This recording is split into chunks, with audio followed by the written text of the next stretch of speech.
Assalamualaikum warahmatullahi wabarakatuh. Saya Sufi Amirul dari kelas 4 Ibnu Sina. Hari ini saya akan menerangkan tentang 5.3 iaitu pantulan gelombang. Sebelum masuk pada tajuk 5.3, saya ingin memberitahu gelombang mempunyai fenomena.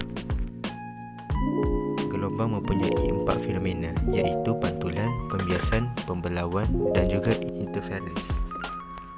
Jadi pertama sekali anda perlu mengenal garisan normal. Kenapa ini adalah garisan normal? Kerana gelombang datang, kemudian ia menyentuh kepada bawah ini. Jadi garisan normal di sini ialah 90 darjah daripada barrier di bawah ini.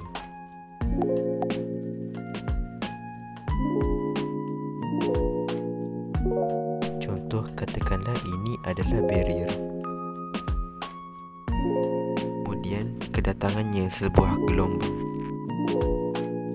Jadi garisan normal kita berada di sini. Garisan normal di sini kerana ia mempunyai 90 darjah.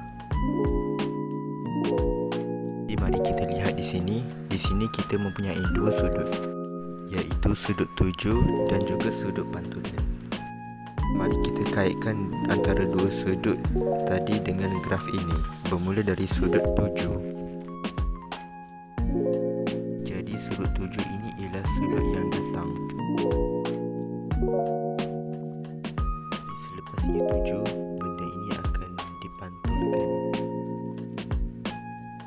Sebelum itu saya ingin mengingatkan garis normal di sini ialah 90 darjah. Contoh, katakanlah ini adalah 40 darjah dan ini ialah 50 darjah. Jadi sudut tuju kita mesti 50. Kenapa? Kerana sudut 50 berdekatan dengan garisan normal. Okey, hukum pantulan mengatakan bila sudut tuju ia perlu sama dengan sudut pantulan.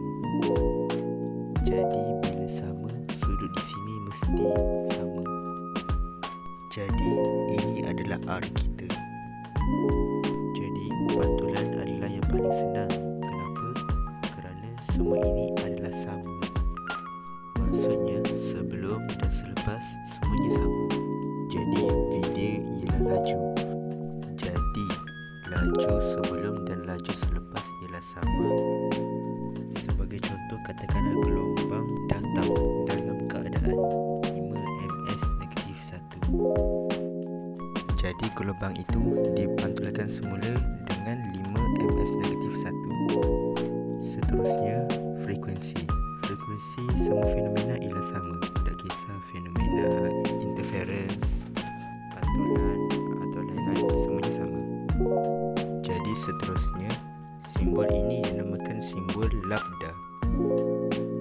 Lambda sebelum dan selepas ialah sama. Kerana garisan purple ini adalah muka gelombang. Lambda bermaksud panjang gelombang. Jadi ia merujuk pada jarak dari satu muka gelombang ke muka gelombang seterusnya. Jadi yang terakhir sekali ialah sudut tuju dan sudut pantulan. Ini adalah kesimpulan untuk data yang telah dibuat.